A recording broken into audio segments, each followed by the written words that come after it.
Welcome to the show. मैं हूं आपका मेज़बान रियाज गुल। एवरी ट्यूसडे 6 to 7 PM मैं लेके आता हूं लीगल शो, जिसमें मैं आपकी लाइव फ़ोन कॉल लेता हूं और शेयर करता हूं immigration law and human rights. नाज़रीन, अगर आपको या आपके किसी अजीज़ को इमिग्रेशन से जुड़ा कोई मसला हो तो आप भी कॉल करके अपना सवाल पूछ सकते हैं। टाइम शॉर्ट होता है, प्रोग्राम लाइव है, इसलिए तमाम व्यूअर से हमारी ये रिक्वेस्ट होती है कि जब आपकी कॉल हमसे कनेक्ट हो जाए तो प्लीज़ टीवी का वॉल्यूम कम कर लें, ताकि आपके और हमारे कम्युनिकेशन में प्रॉब्लम ना आए और हम ज़्यादा से ज़्यादा लाइव कॉल ले सकें।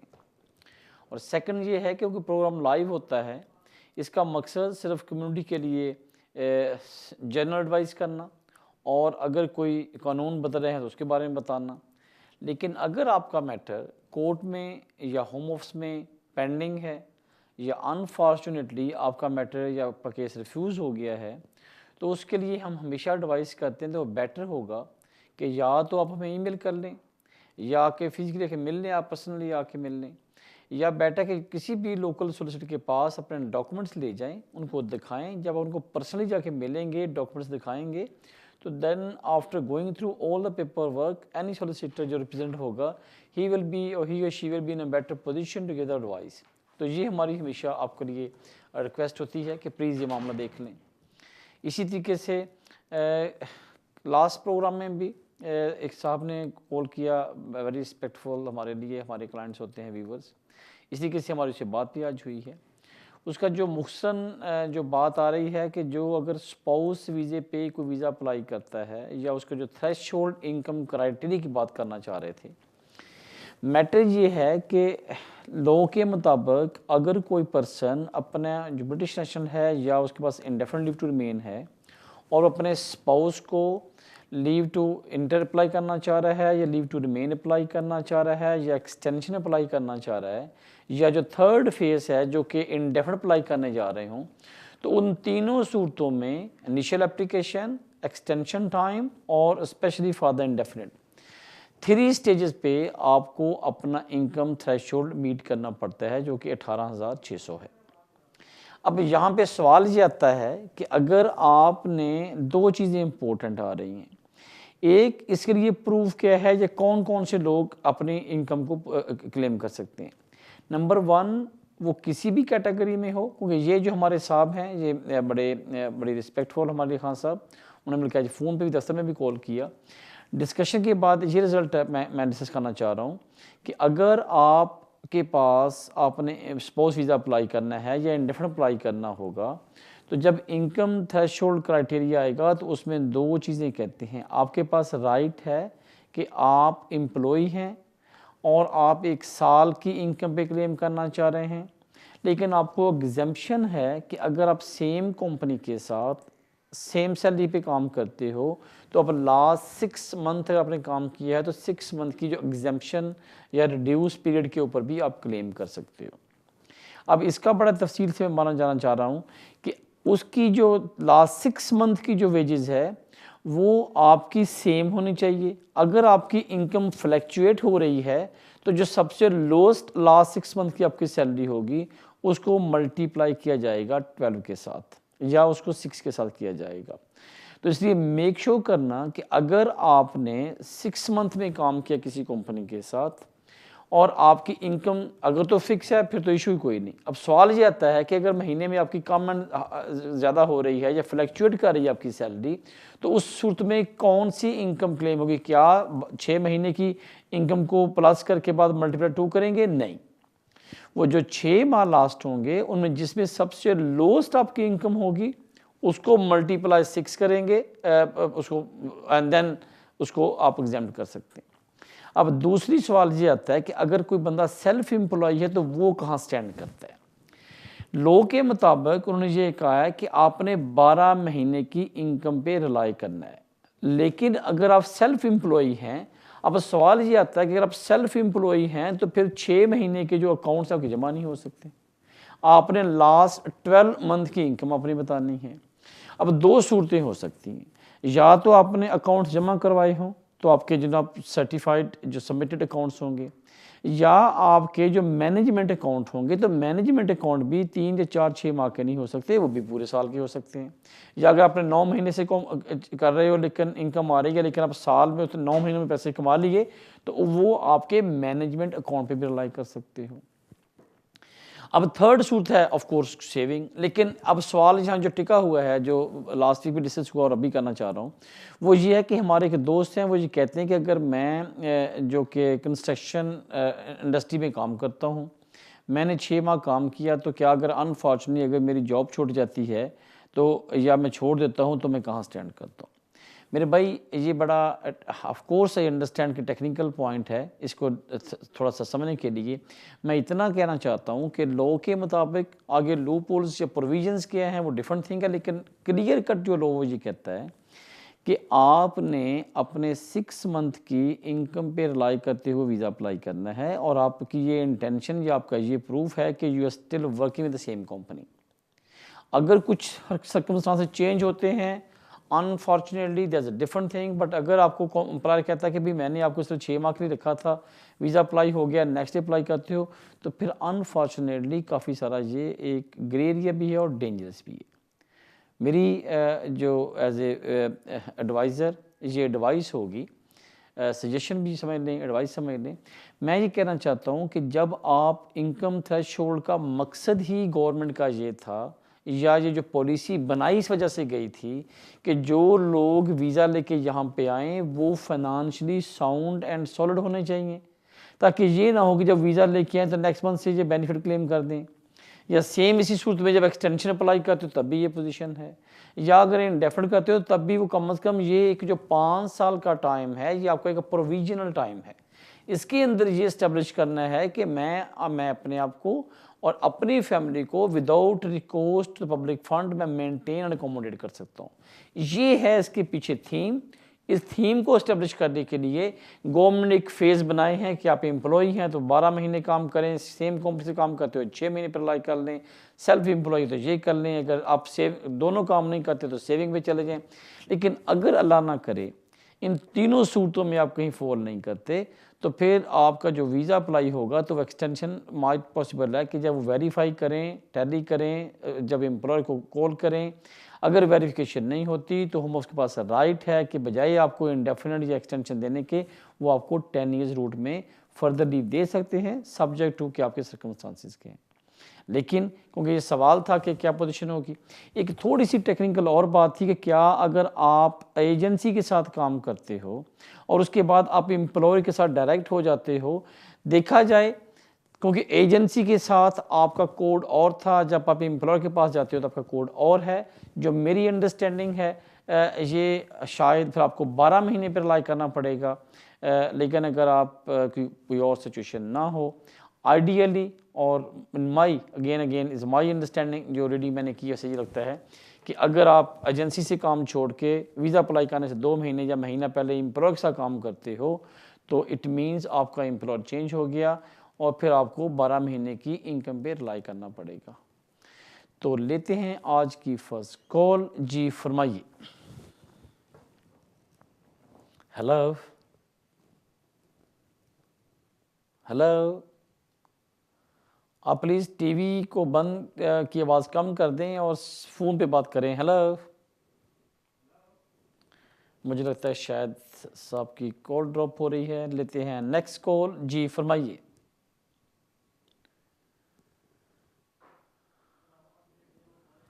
राइट, मुझे लगता है कि शायद क्योंकि 2-3 दफ़ा कॉल से हुआ।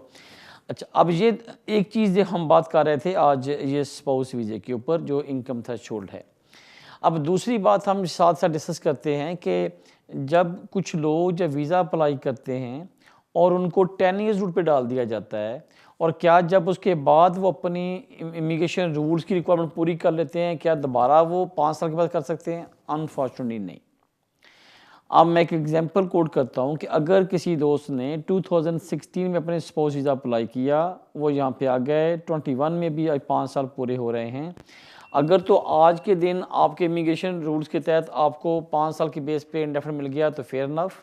लेकिन अगर due to the income, due to the English या सम और रीज़न अगर आपको अब 5 साल की बजाय इंडेफिनिट ना मिला और आपने उसको चैलेंज ना किया और आपको उन्होंने फर्दर लीव टू रिमेन दे दी under the human rights on the 10 years route, private and family life, अब वहाँ पे क्या सिनेरियो बनता है? अब क्या अगर आज आपकी इनकम पूरी नहीं हो रही, आपको डिस्कशन लीव मिल गई है 10 साल की, तो क्या जब आप 2-6 महीने के बाद अप्लाई कर सकते हो या अब इनकम पूरी होने पे? अनफॉर्चुनेटली नहीं। दूसरा सवाल बनता है कि क्या जब आपकी एक्सटेंशन ड्यू होगी आप 2.5 साल के बाद, क्या आप उस वक्त इंडेफिनिट अप्लाई कर सकते हो? तब भी मेरा आंसर अनफॉर्चुनेटली नो। उसकी रीज़न ये है कि अब उन्होंने, गवर्नमेंट ने आपको 10 ईयर्स रूट में डाल दिया।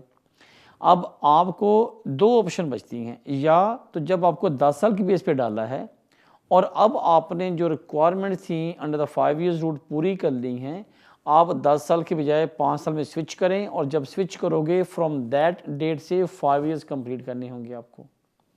अगर वो भी 5 साल ही पूरे करने हैं तो फिर मच बेटर है कि आप जो 10 साल में आपको वीज़ा मिल गया है, इनके 5 साल पूरे कर लें और 5 साल जो पहले गुजारे थे दोनों को मिला के 10 साल पूरे हो जाएंगे, तो ऑटोमेटिकली आप 2026 में क्वालिफाइड कर जाओगे।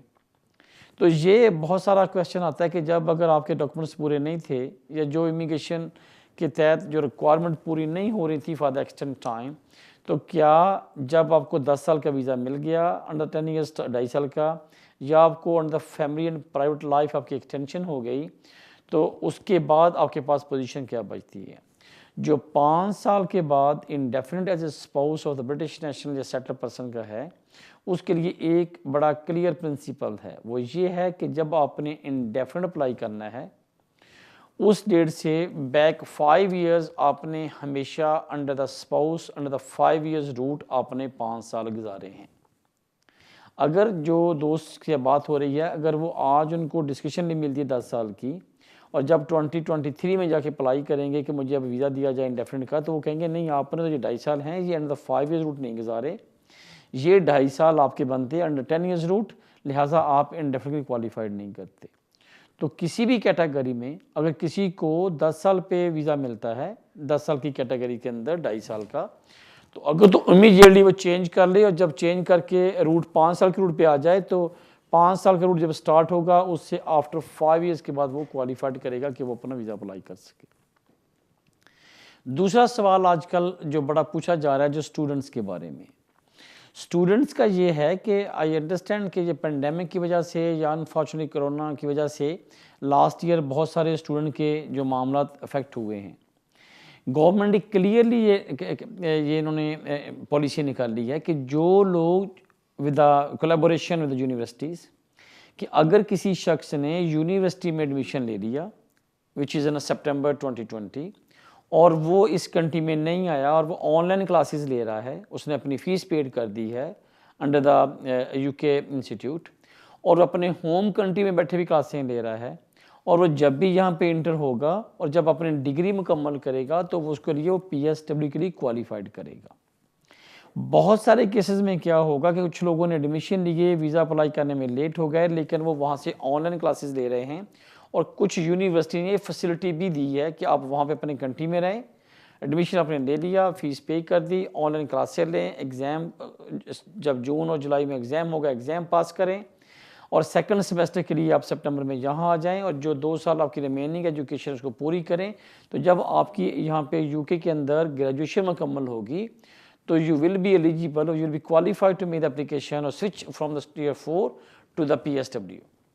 और अगर आप मास्टर कर रहे हैं 2 साल का, 1 साल का अगर आपने ऑनलाइन क्लासेस ले ली हैं और जो सेकेंडरी की जो भी क्लासेस होंगी जब सितंबर 2021 से लेके 2022 जून में जब एग्ज़ाम मुकम्मल करोगे आप, तो तब भी आप क्वालिफाइड करते हो कि आपको यहाँ पे वीज़ा मिला जाए which is under the PSW। ये एक बड़ा सवाल था। अब सवाल ये है कि दूसरा कि कुछ लोगों को वीज़ा मिला लेकिन वो आ नहीं सके, कि क्या जब दोबारा अप्लाई करेंगे क्या उस पर कोई इफेक्ट नहीं होगा? अनफॉर्चुनेट मैं बड़ा क्लियरली कहता हूँ कि बिल्कुल इफेक्ट नहीं होगा। मैं अंडरस्टैंड कर रहा हूँ कि अनफॉर्चुनेटली वो बेचारे ट्रैवल नहीं कर सके, लेकिन ये गवर्नमेंट की पॉलिसी है और यूनिवर्सिटी ने काफ़ी सारे दोस्तों को लेटर भी लिखे हैं क्लाइंट्स को, अगर आप इस साल नहीं आ सके, आपने वीज़ा अप्लाई किया, आप नहीं कर सके, तो हम आपकी जो फ़ीस है उसको एडजस्ट करते हुए नेक्स्ट सेमेस्टर के लिए आपके कोर्स को पोस्टपोन करते हैं। अगले सितंबर में क्लास स्टार्ट करेंगे तो वीज़ा लगा था तो अब नहीं आ सके, या कैश इशू हुआ तो अब नहीं हो सके। तो ये तमाम चीज़ें ये किसी के कंट्रोल में नहीं थी इस वक्त। अनफॉर्चुनेटली सब मामला हुआ है। इसका तमाम जो इवन गवर्नमेंट, जो बोर्ड एजेंसी और इवन तमाम जो यूनिवर्सिटीज़ हैं, वो तमाम स्टूडेंट के साथ बड़ा कोलैबोरेट कर रही हैं, एक अंडरस्टैंडिंग के साथ ये चीज़ें एडजस्ट हो रही हैं, और ये प्रैक्टिकल अप्रोच के साथ काम हो रहा है। और अगर कोई स्टूडेंट के साथ एडमिशन लिया नहीं आ सका, उसको वरी करने की ज़रूरत नहीं है। अपनी स्टडी को कैरी ऑन करना चाह रहा है, यहाँ से स्टडी करना चाह रहा है, बिल्कुल उसके पास राइट है कि जो सितंबर के लिए, क्योंकि जून में कैश वगैरह इशू हो जाएंगे और या रिन्यू हो जाएंगे कैश, तो वो अप्लाई कर सकते हैं और उनकी फ्यूचर एप्लीकेशन पे जो लास्ट टाइम जो प्रॉब्लम बनी है उसका कोई इफेक्ट नहीं होगा, बट उसको डिस्क्लोज या डिस्क्लोजर करना पड़ेगा अपनी एप्लीकेशन के अंदर। तो ये दो चीज़ें बड़ी डिस्कस हो रही थी। टाइम हुआ ब्रेक का, stay with us.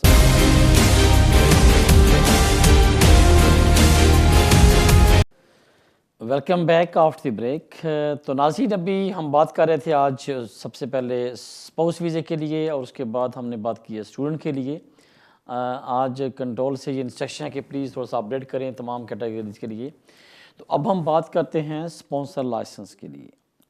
From the 1 जनवरी 2021 से गवर्नमेंट ने अनाउंस किया है कि जो स्किल्ड वर्कर वीज़े के लिए, इसको बेसिकली देखा जाए तो ये टीयर 2 की एक फॉर्म शेप है।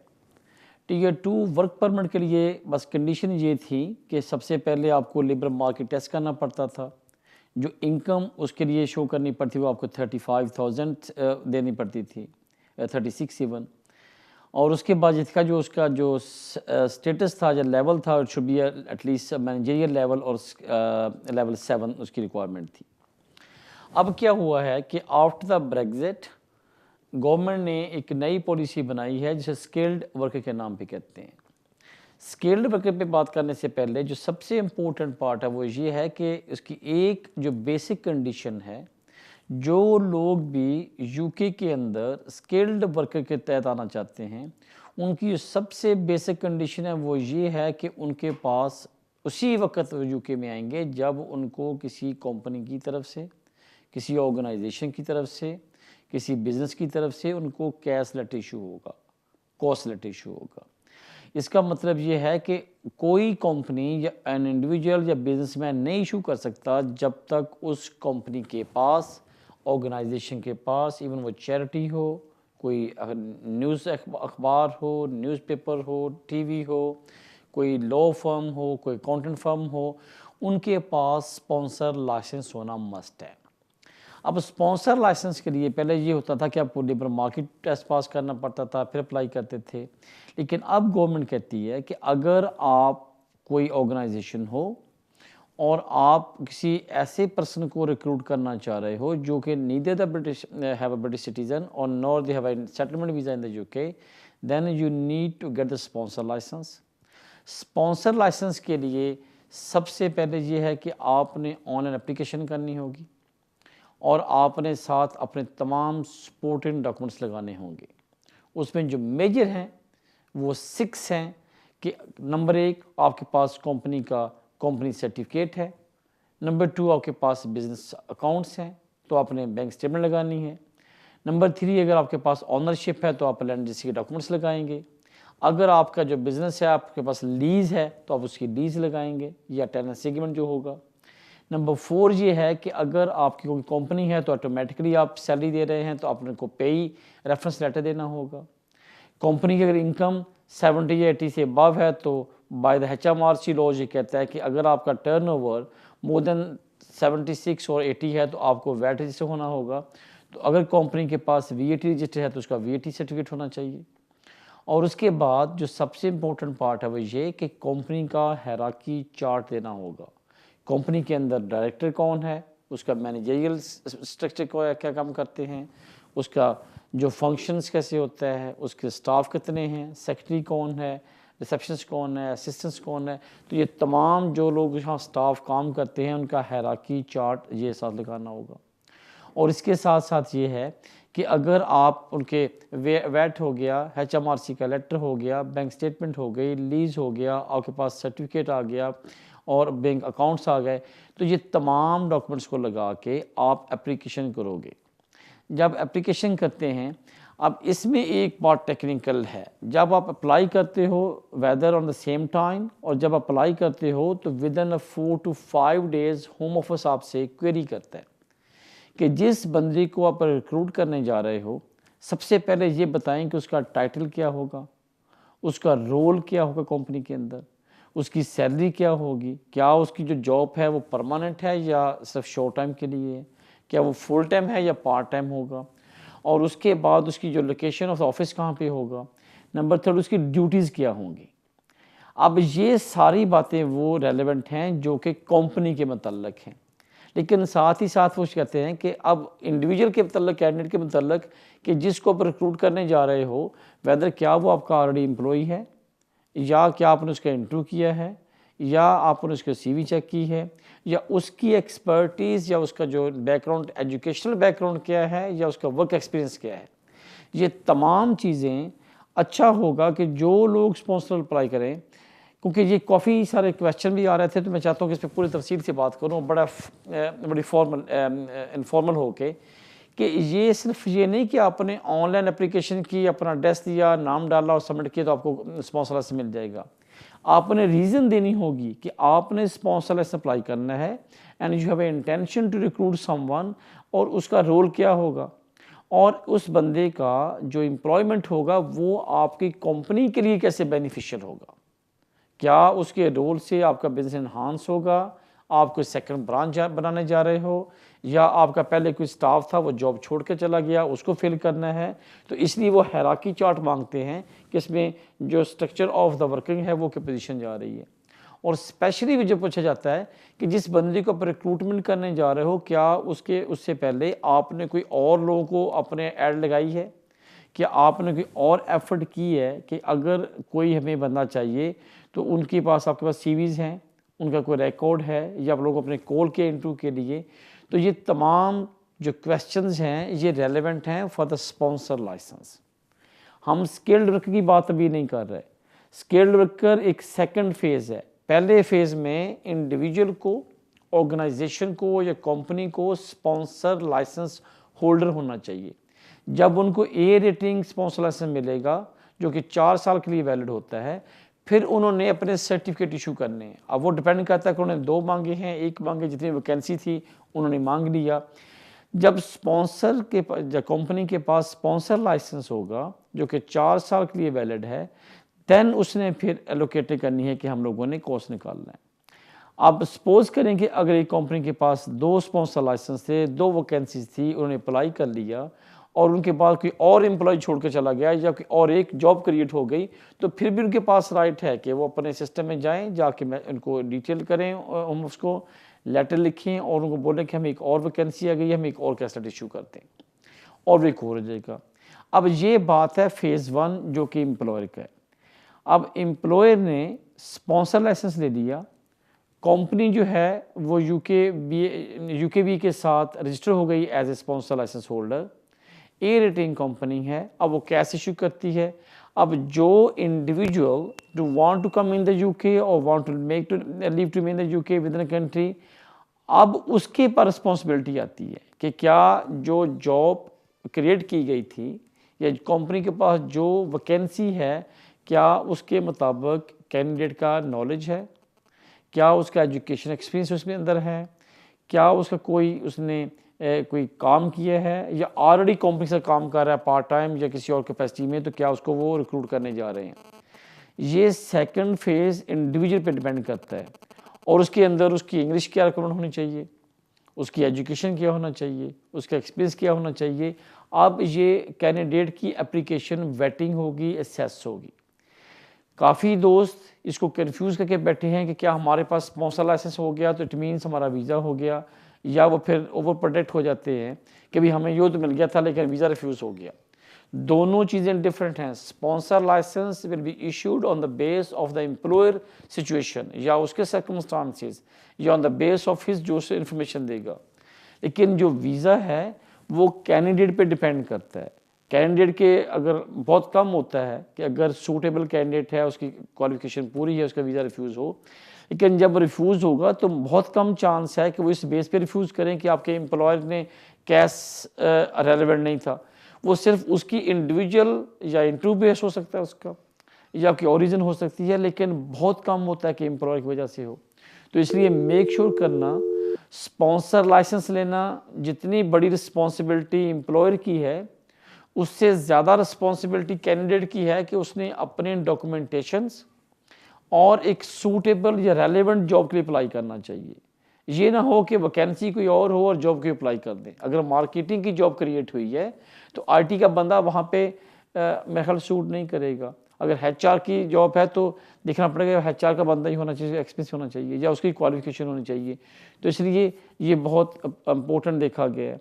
और कुछ लोग इसको ओवरलुक कर जाते हैं और बड़ा ईजी ले जाते हैं कि भाई हमारा स्पॉन्सर लाइसेंस है, कोई बात नहीं, ये एप्लीकेशन डाल देते हैं। नहीं प्लीज़, ये बहुत इंपॉर्टेंट है, वरना जो आपने कैश निकाला वो ज़ाय हो गया। और ये भी मैटर करता है, अगर आपके 2-3 मतलब कॉन्टीन्यूसली रिफ्यूज़ होते हैं तो फिर आपके स्पॉन्सर लाइसेंस पे क्वेश्चन मार्क आना शुरू हो जाएगा कि भाई आपको स्पॉन्सर लाइसेंस दिया था, लेकिन जो दोनों वैकेंसीज के लिए अप्लाई किया दोनों रिफ्यूज़ हो गया। कि आपने राइट कैंडिडेट नहीं चुना, या उसको कॉन्फिडेंट नहीं था कि मैं क्या अप्लाई करने जा रहा हूँ, या फिर आप इतने कॉन्फिडेंट नहीं हैं या एक्सपर्ट नहीं हैं टू यूज़ दिस सिस्टम। तो ये मेक श्योर करें, ये चीज़ें बड़ी इंपॉर्टेंट है। तो वर्क परमिट के लिए ये काफ़ी सारा सवाल आते हैं कि जी स्पॉन्सर लाइसेंस जो स्किल्ड वर्कर है, वो स्किल्ड वर्कर ऑटोमेटिक कोई HSMP नहीं कि पॉइंट बेस्ड सिस्टम हो कि आपके इंग्लिश में इतने, आपने क्वालिफिकेशन के इतने नंबर। ये नंबर बेस्ड एप्लीकेशन नहीं है। ये अगेन इज़, आप ये अगर सिंपल वर्ड में कहा जाए तो ये वर्क परमिट की एक रिफॉर्म्ड शेप है। आपको क्या लाजमी तौर पे एम्प्लॉयर चाहिए, एम्प्लॉयर के पास स्पॉन्सर लाइसेंस होना भी मस्ट है, और बाकी जो चीज़ें हैं जैसे आपका फंड्स होने चाहिए, आपकी इनकम क्या होगी, ऑफ कोर्स ये मैटर करेंगी। इसके अंदर जो टीयर 5 आता है, जब कुछ स्पॉन्सर लाइसेंस अप्लाई करता है, आपके पास राइट है कि वो कहता है जी मैंने परमानेंट बंदे रखने हैं और साथ ही साथ मुझे शॉर्ट टाइम के लिए बंदे भी चाहिए। तो उसको टीयर 5 कहते हैं, जो कि शॉर्ट टाइम के लिए होता है। वो 6 मंथ से लेके 2 साल तक यहाँ पे एक्सटेंशन ले सकते हैं। और उसके बाद लेकिन अनफॉर्चुनेटली जो टीयर 5 टेम्परेरी वर्कर्स होते हैं, उनकी प्रॉब्लम सिर्फ सबसे बड़ी ये है कि वो अगर यहाँ पे 5 साल भी गुजार लें लेकिन उनको सेटलमेंट रूट पे वो क्वालिफाइड नहीं करते। अनटिल और अनलेस वो टीयर 5 पे रहते हुए शॉर्ट वर्क परमिट से अपने आप को परमानेंट जो कि टीयर 2 पे चले जाएं या स्किल्ड वर्क पे चले जाएं, जो कि सेटलमेंट रूट है, फिर उनके पास राइट है। वरना जो उन्होंने टाइम टीयर 5 के अंदर गुजारा होगा या जितना उन्होंने टाइम जो गुजारा होगा अंदर शॉर्ट वर्क परमिट, वो अनफॉर्चुनेटली उनका काउंट नहीं होगा फॉर द सेटलमेंट के लिए। ये 2 चीज़ें डिस्कस करने वाली थी। अब सवाल आता है कि जो PSW है वो टोटली डिफरेंट है। PSW is only subject to कि अगर आपने डिग्री की है यूके के अंदर से और यूके में रहते हुए यहाँ, और आपके जो कोर्स आपने फिनिश किया है वो समर 2021 के बाद की है, तो आप PSW पे जाओगे और उसके बाद आपको 2 साल का ग्रेस टाइम है। अब उस 2 साल में आपके पास क्या ऑप्शन है? ऑफ कोर्स हर बंदे की ख्वाहिश है कि मैं यहाँ पे स्टडी करूँ और यहाँ पे फिर सेटल हो जाओ। कुछ लोग नहीं भी चाहते यहाँ पे सेटल होना, वापस जाना चाहते हैं, लेकिन जो होना चाहते हैं, हम just talking about these peoples. आपने स्टडी किया, अपनी क्वालिफिकेशन मुकम्मल की, डिग्री की या मास्टर किया, और उसके बाद आपने यहाँ पे PSW लिया। अब वो 2 साल आपके लिए इम्पोर्टेंट है, आपने वहाँ पे रिलैक्स नहीं होना। ये बेसिकली आपके लिए एक चैलेंजिंग टाइम है कि अपने विद इन दिस 2 ईयर्स आपने अपने आप को सेटलमेंट रूट पे लेके जाना होगा। अब आपके पास ऑप्शन क्या आती है? नंबर 1, आप किसी कंपनी के साथ काम करते हो, वहाँ पे वैकेंसी आती है, यस वो कंपनी आपको ले सकती है, लेकिन अगेन उस कंपनी के पास स्पॉन्सर लाइसेंस होना चाहिए। अब इसका मतलब ये बनता है कि जो पोस्ट स्टडी वर्क है ये एक ग्रेस टाइम है या प्रोबेशनल टाइम है। रीज़न इसकी वजह ये हुई है कि जब जुलाई 2012 में लॉ चेंज हुए, उससे पहले पॉइंट बेस्ड सिस्टम था, HSMP भी था, लेकिन उस वक्त ये होता था कि आपके वीज़े के बाद आपको पोस्ट स्टडी वर्क वीज़ा मिलता था, आपके पास अच्छा टाइम होता था, आप आराम के साथ कहीं जॉब अप्लाई कर सकते थे और अपने आप को सर्च अराउंड करके टीयर 2 पे जा सकते थे। उसके बाद जब लॉ चेंज हुआ कि आप स्टडी करेंगे वापस जाएंगे, लेकिन आपको कोई ग्रेस टाइम या 1 ईयर या 2 ईयर्स का जो पोस्ट स्टडी वक्त था वो ख़त्म हो गया, तो लोगों को प्रॉब्लम ये आती थी कि डिग्री फिनिश करने के बाद सिर्फ 2 या 3 माह का वीज़ा होता था या मैक्सिमम 1 मंथ का। अब in the short time of 1 month या 2 मंथ एम्प्लॉय ढूंढना, इंटरव्यू करवाना, फिर जॉब अरेंज करनी, it was very tough job. लेकिन अब क्योंकि अब नए लोग के मुताबिक आपके पास 2 साल का टाइम होगा, और जो सबसे अच्छी ब्यूटी इस कैटेगरी की ये है कि वो जो 2 साल हैं आपके पास फुल टाइम काम करने की, पार्ट टाइम करने की, एक जॉब करने की या मल्टी जॉब करने की ऑप्शन भी है। अब होता ये है, जो होगा, जो आई थिंक विश के साथ के लिए होगा कि आपको अगर पास अब टैलेंट है तो आप अपने आप को ईजीली एडजस्ट कर सकते हैं। द रीज़न, आपने स्टडी फिनिश की, आपको पोस्ट वर्क मिल गया, फुल टाइम काम करने की इजाज़त है, कंपनी में काम कर रहे हो, तो अगर एम्प्लॉयर के लिए आप सूटफुल हो गए तो ऑटोमेटिकली वो will make effort to get the sponsor licence and arrange your job, and जो भी उसको एफर्ट करनी पड़ेगी। इसका मतलब ये है कि आपने अपनी एक्सपर्टीज़ के साथ ये इस लेवल पे ले गए कि एम्प्लॉयर बाय फोर्स इस पे एग्री कर गया कि यस मैं बिल्कुल आपके लिए करने को तैयार हूँ। और सेकंड ये है कि फिर आपकी जब एजुकेशन यहाँ पे होगी और 6 माह या साल का जब कहीं काम करोगे, एक्सपीरियंस होगा, तो फिर ज़्यादा अपॉर्चुनिटी है कि कहीं भी अपने आप को यहाँ पे जॉब के लिए अप्लाई कर सकें। बट ये सारी बात इतनी तफसील से करने का या डिटेल से करने का मकसद जो था वो ये है कि कुछ हमारे दोस्त ये समझ बैठे हैं कि शायद हम डिग्री करेंगे, हमें पोस्ट स्टडी वर्क मिल जाएगा, जो हमने स्टूडेंट का टाइम गुजारा होगा और जो पोस्ट स्टडी टाइम गुजारा होगा, तो 5 साल पूरे होंगे तो या क्या होगा, हम सेटल हो जाएंगे। ये जो टाइम आपने स्टूडेंट का गुजारा या जो पोस्ट स्टडी वर्क गुजारा, ये दोनों मिला के या कि और कैटेगरी में जाओगे तो कम से कम अगर 10 साल गुजारोगे तो फिर आप लॉन्ग रेजिडेंस के तहत वीज़ा अप्लाई कर सकोगे। लेकिन ये 10 साल इतना आसान नहीं है कि आपने 2 साल में स्टडी फिनिश कर ली, 2 साल पोस्ट स्टडी ख़त्म हो गया, तो बाकी 6 साल कहाँ जाते हैं। तो ऑटोमेटिकली आपको कहीं ना कहीं सेटलमेंट रूट पे अपने आप को स्विच करना होगा, और उसके लिए बेस्ट ऑप्शन ये होगी कि आपके पास Tier 2 या जो सेटलमेंट रूट के तहत या स्किल्ड वर्कर या वर्क परमिट के ऊपर आपको स्विच करेंगे, तो आप उस पर 5 साल गुजारते हुए आप अपने आप को यहाँ पे इंडेफिनिटली क्वालिफाइड कर देंगे। अगेन टाइम हुआ ब्रेक का, स्टे विद अस, मिलते हैं वक्फे के बाद। Welcome back after the break. आज इंटेंशन थी कि आज सिर्फ अपडेट करें, लेकिन क्योंकि कुछ बड़ी इमरजेंसी कॉल्स हैं तो मेरा ख्याल ये सेशन कॉल्स का लेते हैं। तो लेते हैं फर्स्ट कॉल। जी फरमाइए जी। हेलो, अस्सलाम वालेकुम गुल साहब। जी वालेकुम सलाम सर। गुल भाई, मेरा सवाल ये है कि मैंने नेशनलिटी अप्लाई करनी थी, तो पिछले 1 साल से मैं काम नहीं कर रहा हूँ, मैं बेनिफिट ले रहा था। हाँ, तो क्या मैं नेशनलिटी अप्लाई कर सकता हूँ या फर्क पड़ेगा? मुझे ये बता दें प्लीज। ठीक, थैंक यू मेरे भाई। नेशनलिटी के लिए अगर आप काम करते हैं या नहीं करते वो मैटर नहीं करता, बेनिफिट ले रहे हैं तब भी इशू नहीं आता। क्योंकि नेशनलिटी के लिए जो मेन चीज़ है कि आपके पास लाइफ इन यूके हो, B1 हो, और आपके लास्ट 10 साल किसी किस्म का आपके खिलाफ कोई criminal conviction, county court judgement, CCJ या रोड ट्रैफिक ऑफेंस नहीं होना चाहिए। अगर आपके पास वो मामले नहीं हैं तो बिल्कुल आप क्वालिफाइड करते हैं, आप अपनी एप्लीकेशन कर सकते हैं।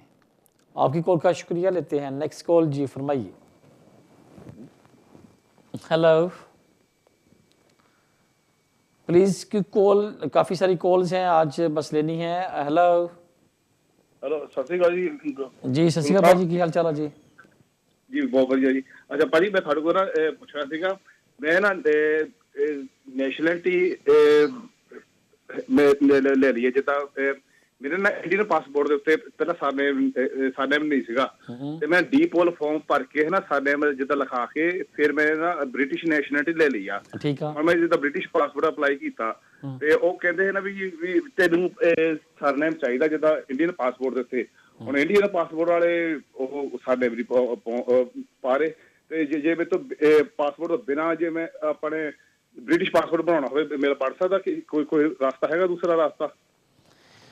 Thank you. ਦੇਖੋ ਬੜੀ ਭਾਜੀ ਥੈਂਕ ਯੂ ਤੁਹਾਡੀ ਕਾਲ ਦਾ। ਲੇਕਿਨ ਪ੍ਰੋਬਲਮ ਕੀ ਹੁੰਦੀ ਕਿ ਅਗਰ ਤੁਸੀਂ ਆਪਣਾ ਤੁਹਾਡੇ ਕੋਲ ਬ੍ਰਿਟਿਸ਼ ਪਾਸਪੋਰਟ ਹੁੰਦਾ, ਜਿਸ ਬੇਸ 'ਤੇ ਤੁਸੀਂ ਇੰਡੈਫੀਨਿਟ ਲਿਆ ਸੀਗਾ, ਜਾਂ ਉਸੇ ਬੇਸ 'ਤੇ ਆਪਣੀ ਨੈਚੁਰਲਾਈਜੇਸ਼ਨ ਐਪਲੀਕੇਸ਼ਨ ਕਰ ਦਿੰਦੇ, जो बैटर सीगा कि थोड़ा कम से कम वो एक इक्को ही नाम चल रहा सी उस नाम ते थोड़ा, क्योंकि इमीग्रेशन स्टेटस एक नाम ते चलदा पिया।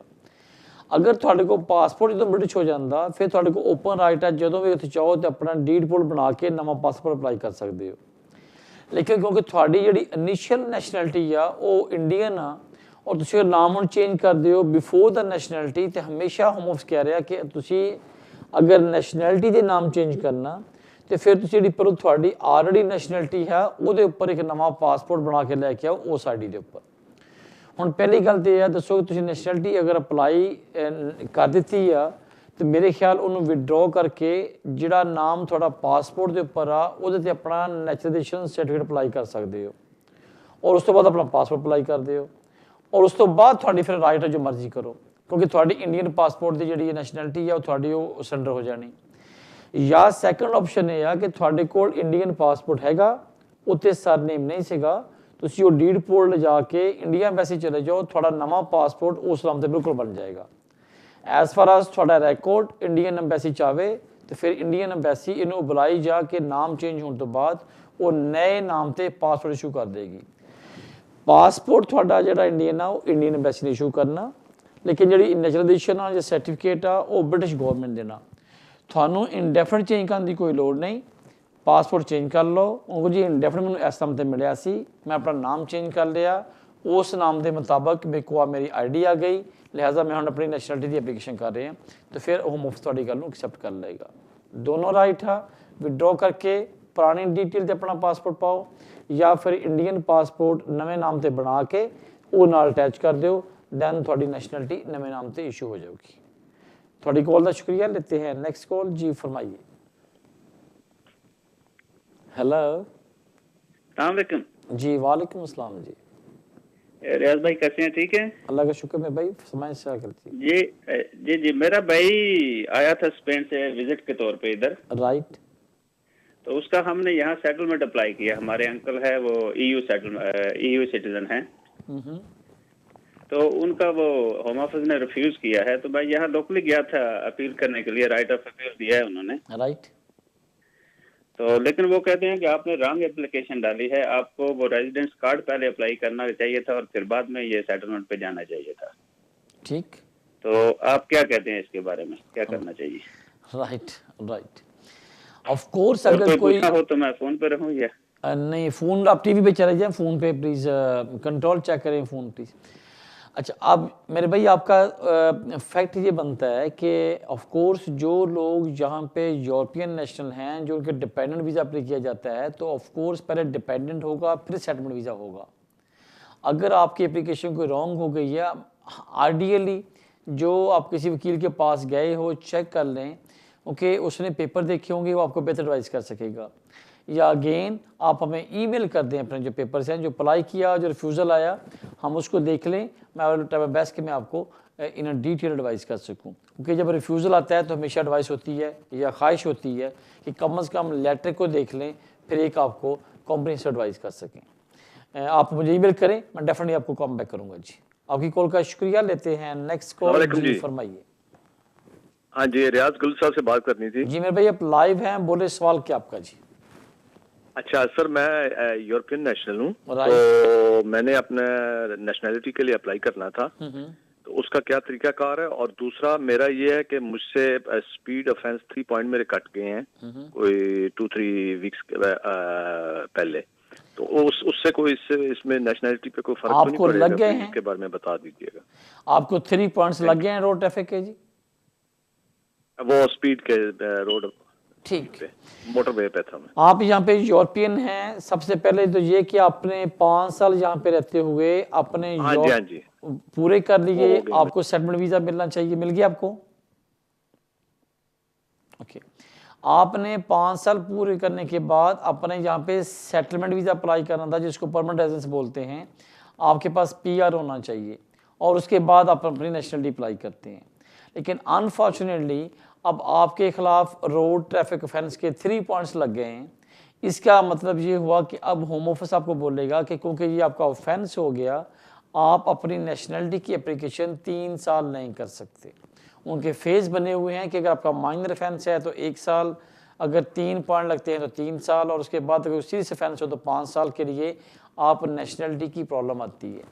नेशनलिटी के लिए जहाँ पे बाकी रिक्वायरमेंट्स हैं कि जैसे अपने लाइफ इन टेस्ट पास करना है, आपके पास इंडेफिनिट होना चाहिए, आपने B1 पास करना है, अगर तमाम डॉक्यूमेंट्स और जो टाइम आपका 5 साल प्लस 1 ईयर्स या 10 साल प्लस 1 ईयर्स वो पूरे कर भी लें, अगर नेशनलिटी के 1 दिन पहले, 10 दिन पहले या महीना पहले अगर अनफॉर्चुनेटली किसी किस्म की ये कन्विक्शन आ जाती है which is county court judgement, किसी किस्म का क्रिमिनल ऑफेंस या even the road traffic offence जो पॉइंट्स हैं, तो फिर भी आपकी नेशनलिटी पे अनफॉर्चुनेटली बार लग जाता है।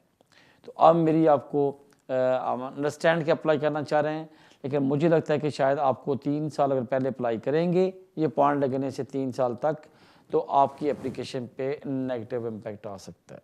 तो जस्ट बी केयरफुल, इसके बाद आपने डिसीजन लेना है। आपकी कॉल का शुक्रिया, लेते हैं नेक्स्ट कॉल। जी फरमाइए। हेलो, अस्सलाम वालेकुम भाजी। जी वालेकुम सलाम भाजी।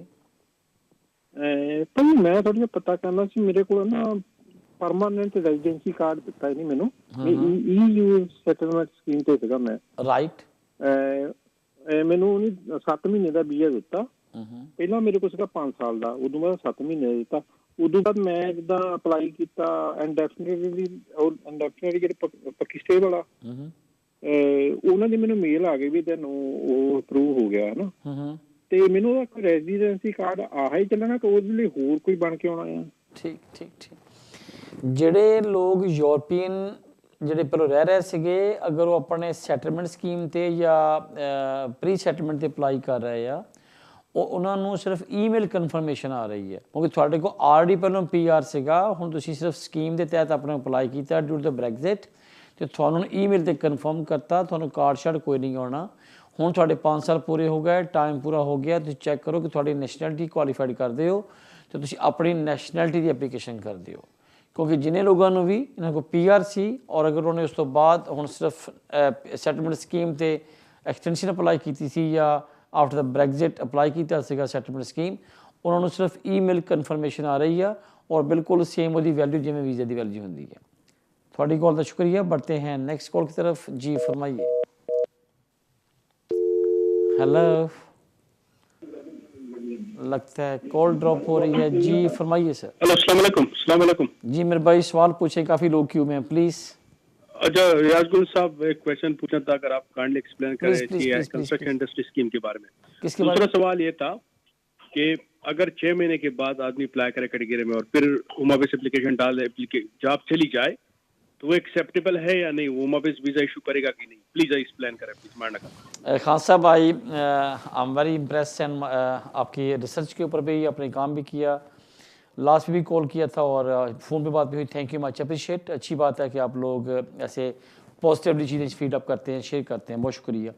लेकिन भाई जो मैंने आज बड़ा तफसील से एक प्रोग्राम किया है पूरा एक इंट्रो के अंदर, कि मेक श्योर करें कि जो इंटेंशन है वो ये होती है कि आपके पास जॉब है और आपके पास ये जॉब है परमानेंट है और आपकी ये सिक्योर जॉब है। अगर ये आपको पता है कि आपकी अप्लाई करने के 10 दिन के बाद ख़त्म हो जानी है, तो मैं इस पर फिर साइलेंट होऊंगा।